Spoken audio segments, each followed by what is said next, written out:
at the points that were microbes. Then we keep moving, evolving and evolving over time. The evolution of man. Yes, until the dinosaur age, you know, which came, and then you have all these kind of phases on the planet until we got introduced into the system. Have you had this conversation? Most political stakeholders in Africa, when we discuss about climate change and global warming, they will say that Africa as a continent contributes little fraction to the problem that we have today. The problem of ozone layer depletion, global warming, and that's so the West that created the problem should clear the mess. That Industrial Revolution, we were not part of it. Never part of any of the revolution. Do you think it's fair for us to advance this argument that the West caused the problem, they profited from it? We were just a dumping ground for the goods they manufactured. So the pollution they created, they should be the one to clear the mess. Do you subscribe to this argument? Unfortunately, there is a fact in it that yes, the West contributed to the problem or caused it, but we also benefited. How? We enjoyed those technologies. The output of the revolution, we also enjoy it. But be that as it may, you see, it's enough to play the ostrich. That, oh, this problem was not caused by me. As such, I wouldn't be bothered. Look at the whole of Europe today. How much of forest vegetation or forest cover do you have? Very sparse. That is the point. The issue of climate change has to do with lack of space to absorb carbon dioxide. Carbon dioxide is what comes out of our industries, out of our cars. Unfortunately, that is what the vegetation needs. For survival. For survival. When they take that, they give out oxygen that we need. So it's a symbiotic relationship. Now, if you clear that, of course, yeah, industrial evolution has taken this thing out of the space out there. They're struggling to rebuild, but the speed is not as natural as enough. It takes a while. But here, if you tell me, okay, yeah, we should wait until they clear, fantastic. And we keep depleting our own forest cover, we'll be like Europe in no time. In no time. And once we be like that, where is going to be the sink for carbon dioxide? The forest is the sink. So where will it be? And what is happening to the Amazon in Brazil? It's been depleted. It's been depleted. Many of the natural covers have been taken out, even here. You see, I was doing a research about 20 years ago, or 25. My question was then that will climate change ever stop or be corrected? And I got to a point, because I really went back in time. Yes, there are naturally occurring carbon dioxide, natural, in the atmosphere. Okay. So it's like, let's say that is about 1 inch naturally occurring, because it also has its job. The job of the carbon dioxide is that when the sun gets down here, the planet is livable because it can trap some level of heat. So when the sun strikes down on the Earth's surface, the rest goes back. So carbon dioxide helps to keep some within the planet Earth, just to keep it warm, to appreciable level that will be okay for human habitation. Now, let's say now, as a result of our activities, we have taken that 1 inch to 5 inch. It means we are trapping in more heat than necessary. And that is what is called climate change. That is what is causing changes in weather styles. Now, where this happens, and you say, okay, well, we don't care. Well, you shouldn't be if you don't want to be. But when it comes to down to the problem, we will all be looking for solutions like we're looking now. We all knew what it took the world to get to Paris Agreement. We all knew what it took US to get to Paris Agreement. They actually left twice. No, they just joined. That's right. They only signed Paris Agreement within the last 4 years. But Trump pulled out. Trump said he wasn't interested. And I think Bush at times also pulled out. So you see, the point is, the agenda of some politicians is different. Climate change will have been addressed for years. Trump's argument was that it was a hoax. And he backed his argument with some empirical evidence that perhaps you scientists are actually, saying things as it's, saying things much more than they are, than they appear. Is it an alarmist or you guys are the alarmists? You see, the truth is this. When the world was first warned about climate change in the 80s, people dismissed it.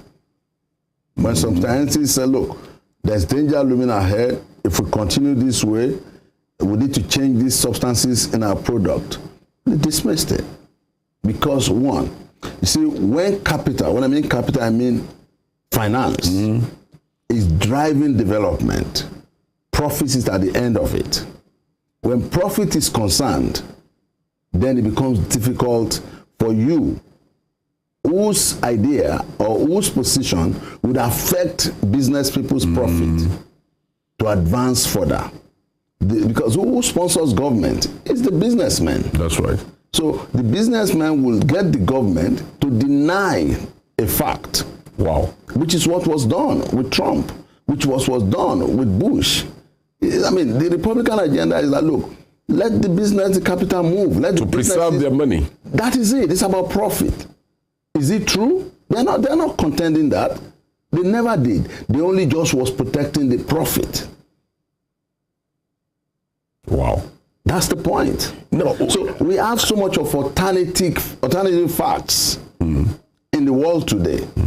If you say, oh, well, we're supposed to have August break now, somebody will tell you it's a work of God. It's a miracle that we don't get August break. In a religiously inclined country like ours. That's right. If you say no, they tell you you are anti-God. You are an atheist. Atheist. You're not atheist, that's exactly anti-God or anti-whatever. So you have to just move your facts forward and keep advancing it.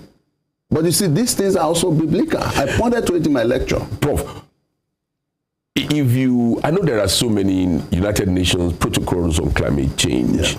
What are the options left for us as humans who are occupying the planet Earth at this auspicious period in the annals of the planet Earth? What are the options left for us?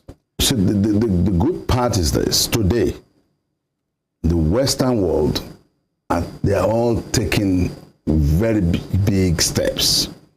We had countries in Europe, Germany, France coming up to say that now it's not 30 years anymore, it's less than 30 years. That in less than 30-year time, we will stop producing petrol-powered engines. That all cars, all automobiles, let me say, would be on renewable energy. Which means a lot of problem for us in Africa. A lot of problem to solve on their side. Now, if you come to Africa, how do you preach to the man who is hungry? Let me give you this. I was part of a study led by Professor KOLA in 1997. We were checking environmental sustainability with fishermen in the rural waters in Lagos up to Ondo State. Then there was this old man we spoke to. When he came back in the evening, we saw the fingerlings, and then we said, sir, these shouldn't have been harvested. And the man said, yes, in those days, they don't. Wow. But the realities of the time. He actually brought out, I think, 4 different types of nets, fishing nets. Those ones that are designed just to get the big matured ones. Then those ones that today they use that just capture everyone, whether fingerlings, whether the big one. And then we said, what we would have expected is for you to pick these fingerlings and throw back in the waters. And the man just laughed.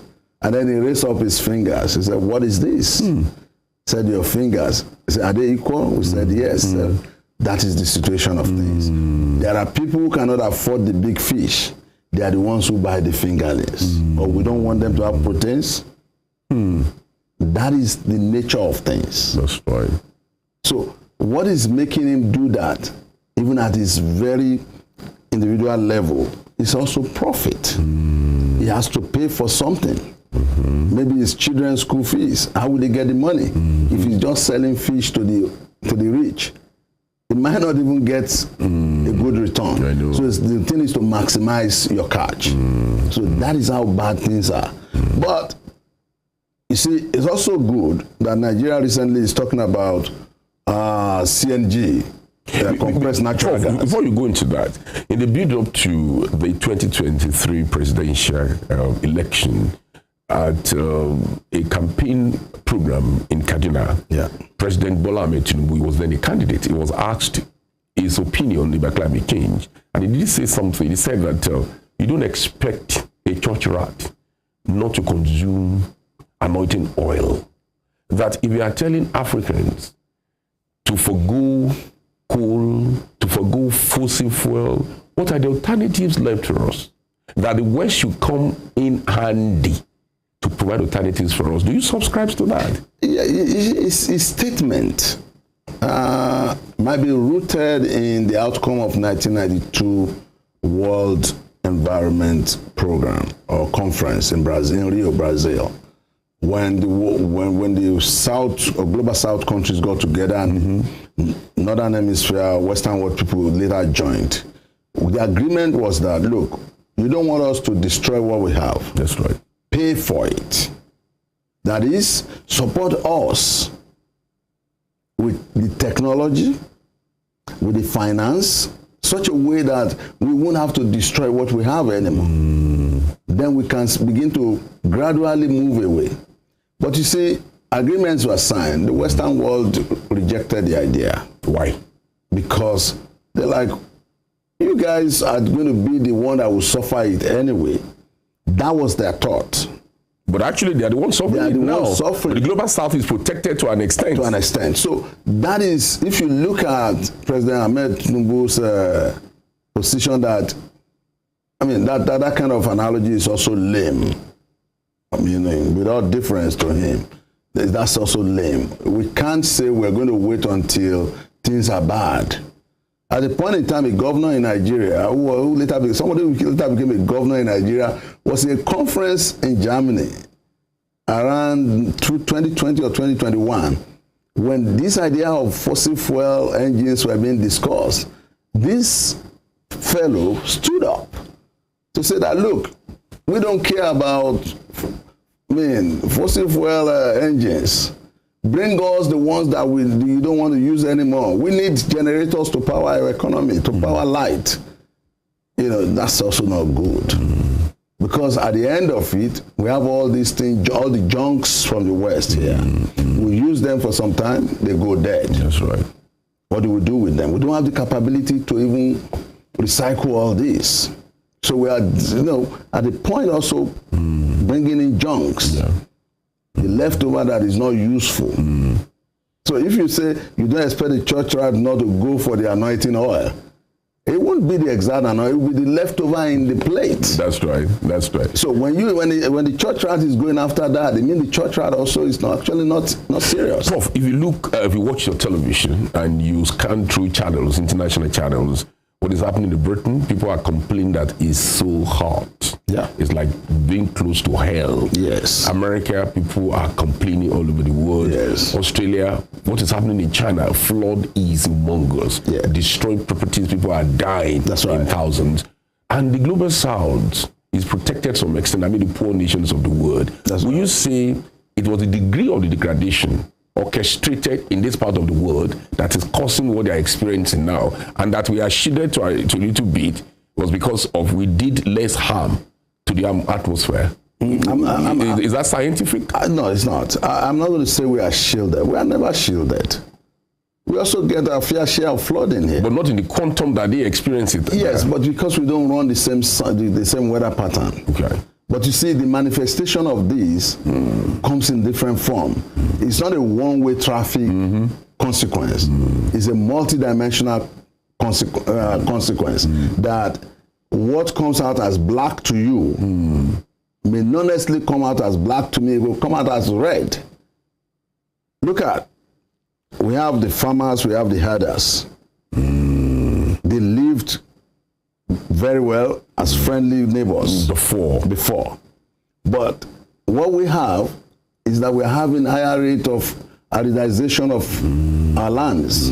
Deserts are creeping in. The Sahel region. In the Sahel region. It's going to move down to the south too. As the rain is reducing and the quantum is reducing, desertification will continue. And that is what is moving people down. And when the farmers, ordinarily when the farmers finish harvest, they call on the herders, come in, we need you to help us to clear the leftover on our ground. And they do that, they leave. It's a seasonal job. Then they go back to their area. But now, there's nothing to go back to. They can't even wait for the post-harvest invitation. So they have to invite themselves into the farms because their herd must eat. So what would they eat? The farms. The crops. The crops, yeah. Of innocent farmers. They're innocent or ugly, innocent or guilty. There are no innocent farmers, there are no guilty farmers. So are you saying circumstances and the realities of the time are pushing the others to encroach into farming space? You see, encroach means they are going into space that is not theirs. As far as the other is concerned, they are moving into vegetation. Their herd must feed. Someone even said, you can say they move into other people's farm. Well, these definitely are what will lead to crisis.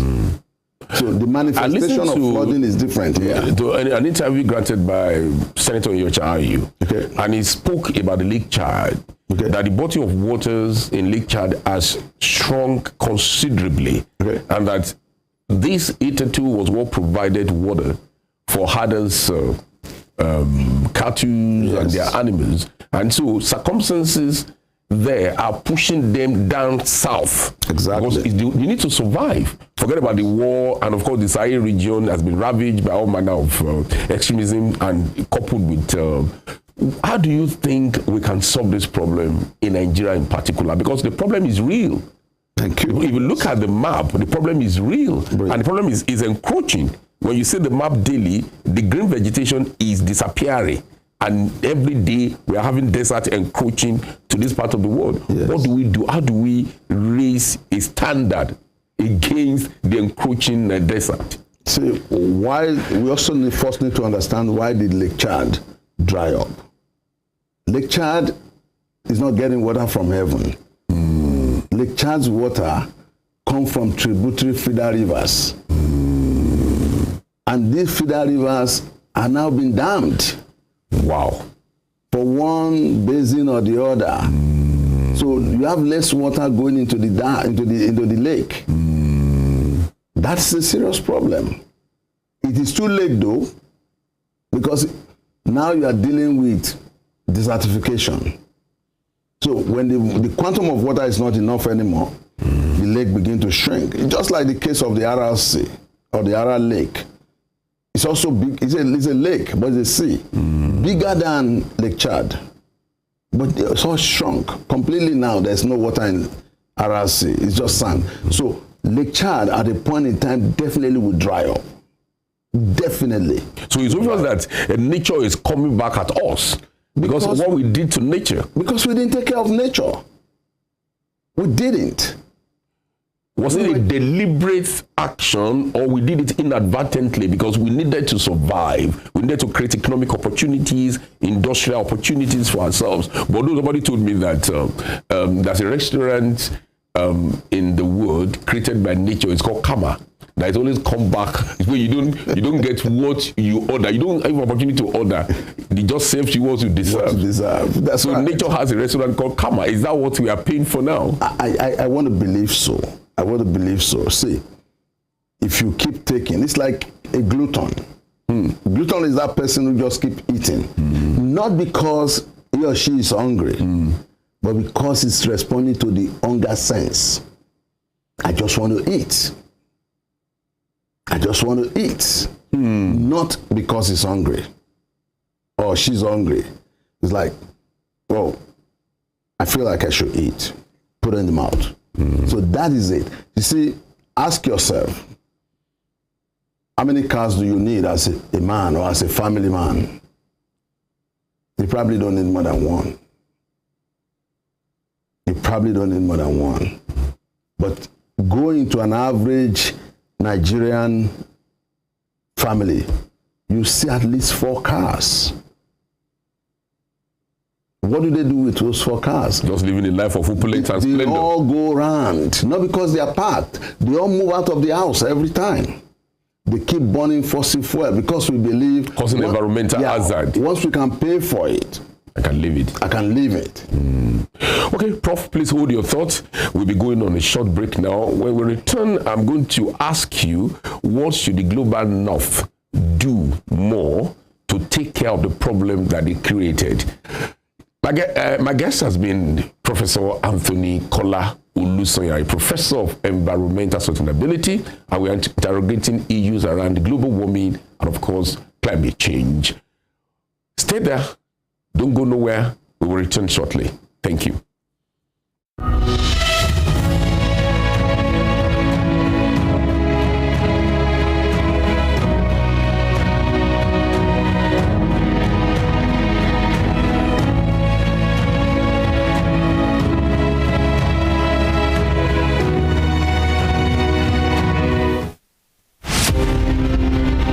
The British Empire was the largest and the most powerful in the world. At its zenith, the empire embraced a quarter of the Earth's land surface and imposed her imperial majesty's rule on more than 458 million peoples across nations and continents. The empire took off with overseas possessions and trading posts established by England, spread over 3 million kilometers between 16th and early 18th century. Like previous empires, the British Empire began to crumble on its weight of overstretched territories and growing unrest in our various colonies. Today, the British Empire no longer exists. What is in place is the Commonwealth of Nations, a loose association of sovereign states which recognize the King of England as the titular head. Western Spring Television identifies the British Empire as a watershed empire in history. Dramatist, playwright, and icon of Yoruba thematic arts, Duro Ladipo was born December 18, 1931 in Osogbo, southwest Nigeria. His clergyman father christened him Timothy. His other names, Duro Dola, Duro Shomo, Duro Rike, reflected his persona and the circumstances that surrounded his birth. The legendary stage actor had in several public fora identified himself as one of the greatest abikus born to die in this world. Family records reveal how he was born and died 13 times. The intertwining names he bore thus lent credence to his spiritism. Duro Ladipo was one of the best known and world-acclaimed Yoruba dramatists to emerge from post-colonial Africa. His notable works, Obakoso, Obawaja, and Morimi, took him beyond Africa to several parts of the world. By the time Duro Ladipo died on 11 March 1978, the Nigeria's first cultural ambassador had acquired a towering image as an artist whose works adorned the frontage of Trenchard Hall, University of Ibadan. Western Spring Television identifies Duro Ladipo as a major character in history. The Korean War of 1950 to 1953 pitched North and South Korea against each other in response to intrigues by nations beyond their border with different interests from those canvassed by the two brother nations. The Korean War had all the nuances of an external conflict induced by powers that were interested in subjugating North and South Korea. Japan had leveraged on its military power to annex Korea in 1900 and imposed a military union that did not sit well with the citizens. Japan not only lost its war of conquest against Korea, all its powers were obliterated by the effect of the World War II. The end of World War II got Korea divided into two nations along 38 parallel lines by the instrumentality of the United States of America and the Union of Soviet Socialist Republic. The Korean War lapsed into a Cold War when it stopped the prying eyes of external forces into the internal affairs of a nation now divided along its north and southern territories. Western Spring Television identifies the Korean War as a major event in history.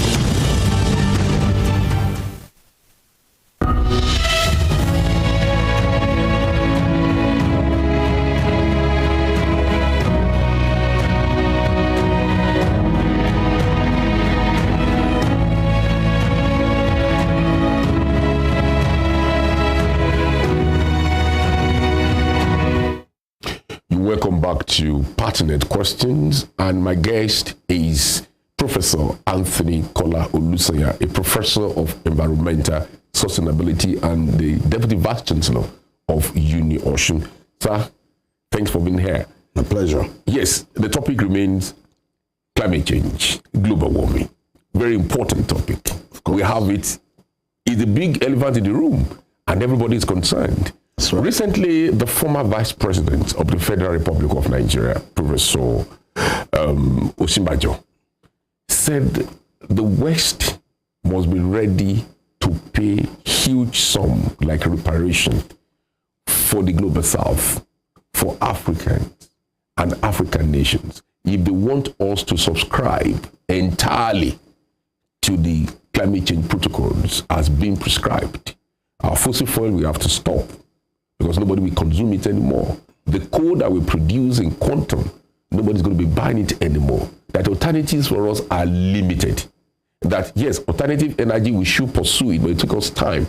Do you think the West, the global North, should be kind or considerate enough, or with a sense of history, by virtue of what they profited from the industrial revolutions, pay reparation to the global South or to African nations so that we can key into the global warming, into the climate change protocols? One, the former Vice President, man of high regards, I believe knows what he's talking about. But sincerely speaking, it's not about AIDS now. What he's asking for indirectly is Western world, give us some level of AIDS, and then we will be able to join the protocol. We are not a threat now. So Western world may not come to our aid. China wasn't an issue until China decided to become industrialized.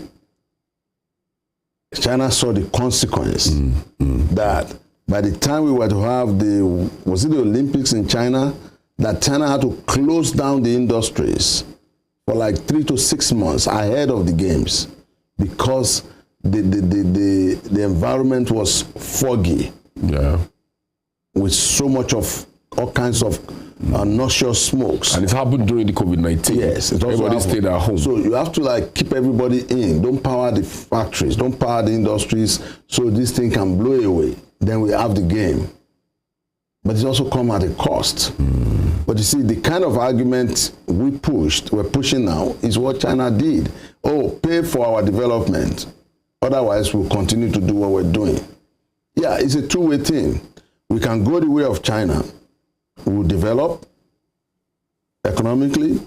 If we're sincere, we'll do everything we need to do. The industry will pick up, but we also pick our mess at the end of it. But would that be able to make us get to using renewable energies? Well, we may begin to develop, we may have developed at that time, if we go by way of China, the capacity to produce renewable energy. It's like solar panels and all kinds of renewable sources, developing it. But then, if you're expecting America or France, or let's say the G8 nations to pay for your development, it's like not for development. That's what it means. To pay reparation for what it cost the humanity. They do not. They havoc the cost. They didn't owe us. What kind of conference led to that conclusion that it was them? I told you in the beginning, we're also beneficiary of that development. No, we were buying them. We were dumping ground for their products. No, we bought cars from them. That's right. We could have survived on our horses. We sold oil to them. That's the thing. It's a collective problem. You can only ask for assistance from a big brother or big sister. Can you help us? How would they help us? Okay, make technologies that will make renewable energy very affordable, less costly, available to us. We have abundance of sun here. That's right. I wanted to ask that. I want to assess our renewable energy potential. How huge is it?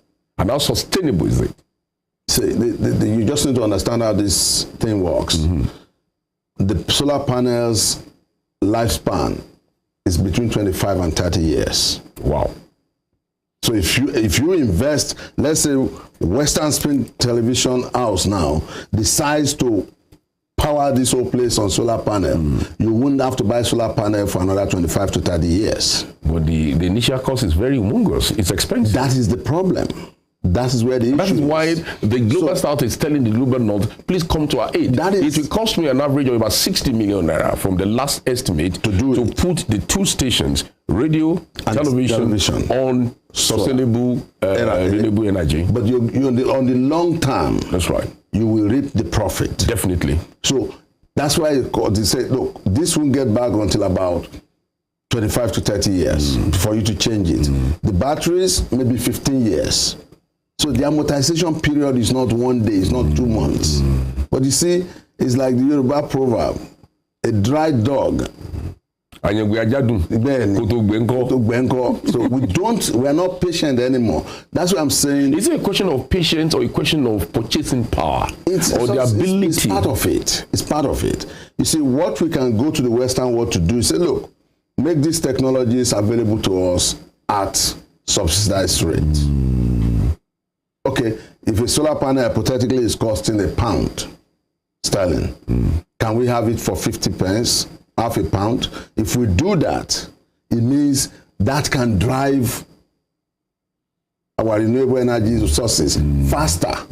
And you could do that to say, look, while we're trying to put this other technology in place, CNG in Nigeria, they would need about 10 years for the whole country to have this.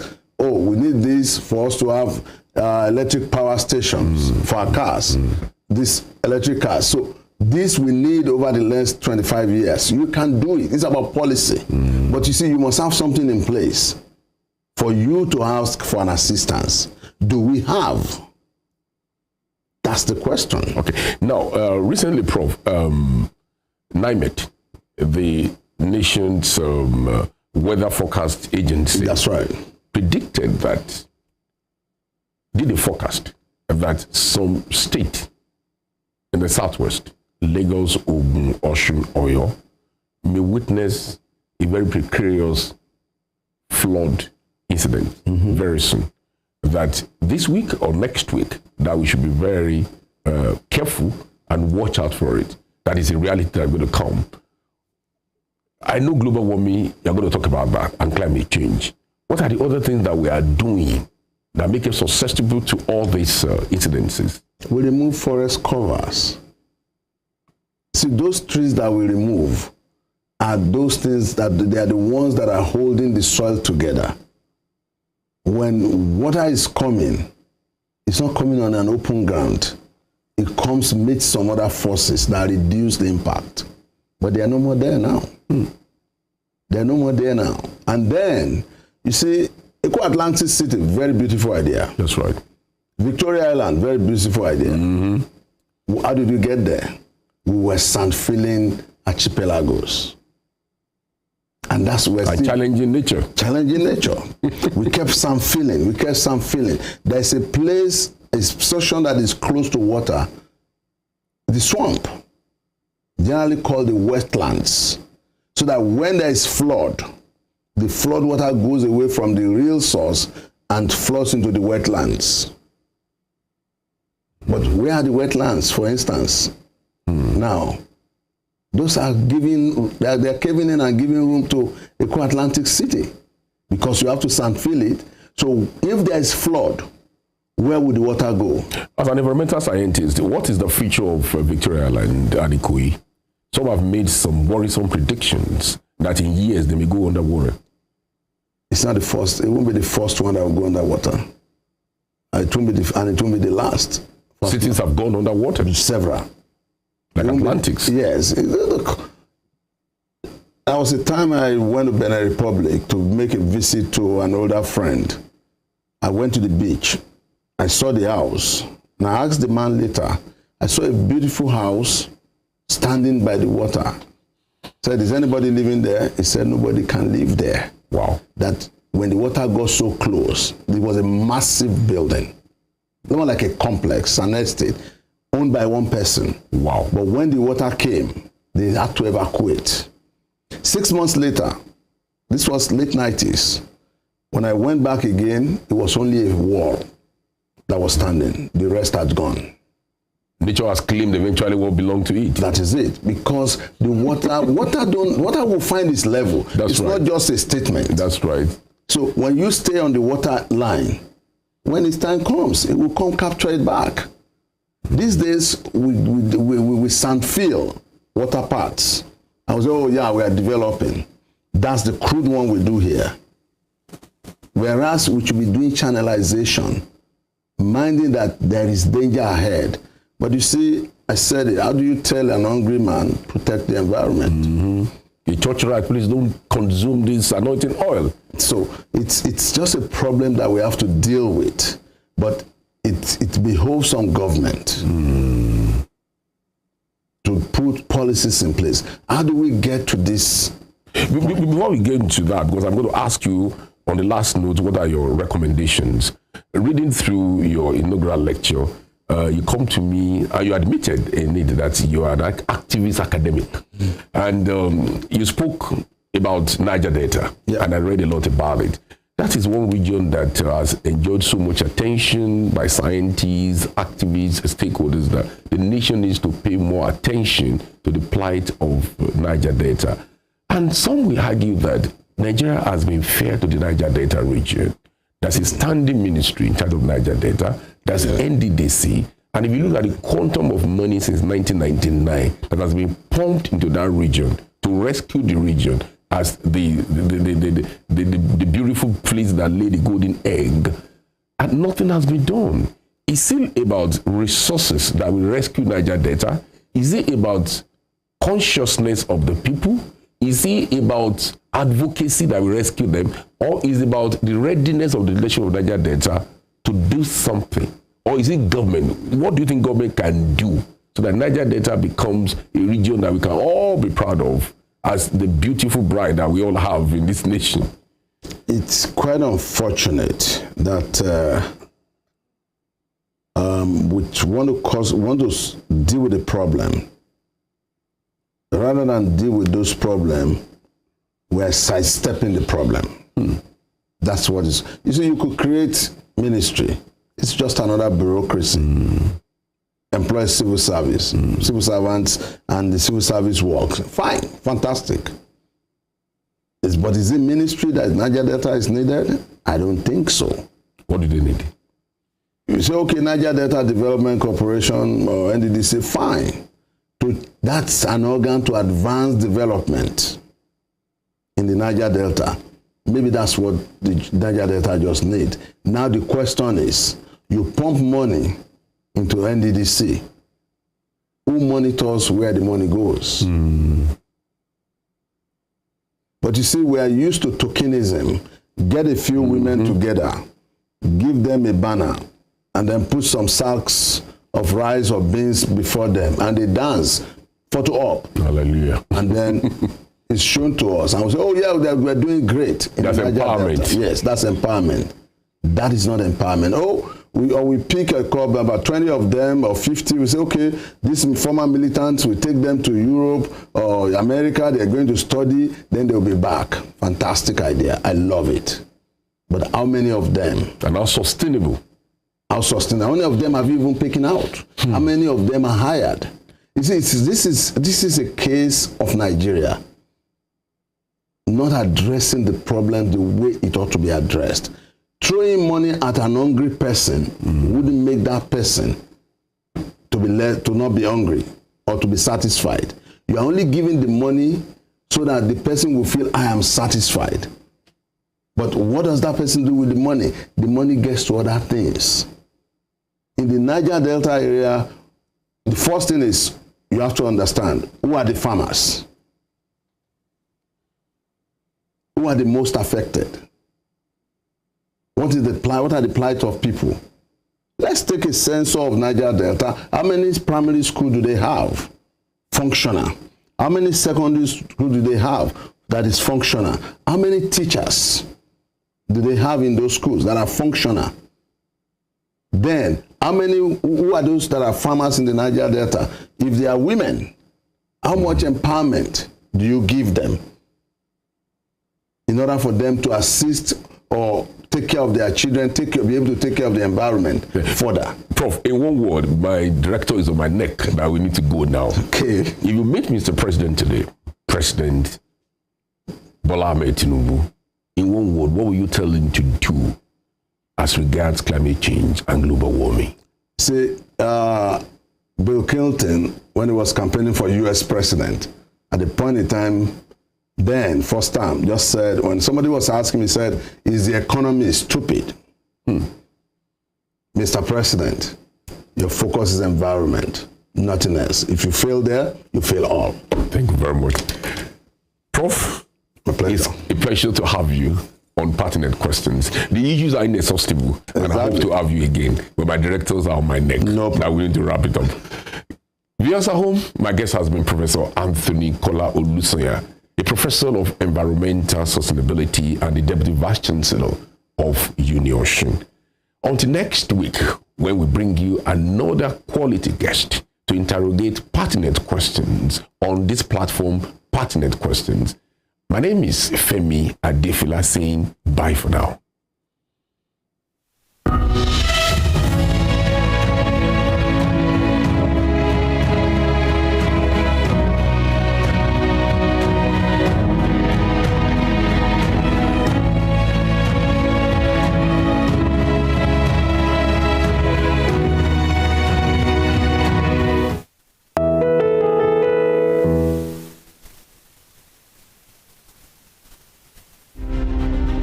The Berlin Conference of 1884 defined the configuration of Africa, which hitherto existed as a continent of multiple kingdoms and empires under native rulers. The conference, otherwise referred to as Congo Conference, regulated European colonization and trade in Africa as initiated by German leader Otto von Bismarck. The Berlin Conference is often called the scramble for and partitioning of Africa, as each of the imperial powers carved separate portions of the continent for themselves without recourse to racial and cultural identities and differences. 137 years after the Berlin Conference was held, Africa remains a legitimized playground for European nations that sought to exploit its wealth and resources and manipulate its human capital to promote trades and investments of Western powers. Western Springer Television identifies Berlin Conference as a major event in history.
James Ajibolaige was a lawyer who obtained his first degree in classics from Nigeria's premier University of Ibadan. Born September 13, 1930, the orator and the polyglot spoke impeccable English, French, Igbo, Hausa, and Yoruba languages. His fine diction placed him among classical orators and public speakers like Cicero, the Roman orator. This attribute earned him the prefix Cicero of Esauke. He authored Kaduna Boy, an autobiography, Detainee's Diary, Constitution, and the People, among 6 other books. Bolaige was a colorful politician, elected governor of Oyo State in 1979 and appointed a federal minister in 1999. He was a pioneer founder of Afenifere, the Yoruba social, cultural, and political group. He invested his political sagacity to propel the group to the height of political leadership and decision-making in the southwest of Nigeria. Bolaige was assassinated on the 23rd December 2001. His murderers are yet to be apprehended till today. Western Spring Television identifies Bolaige as a watershed character in history.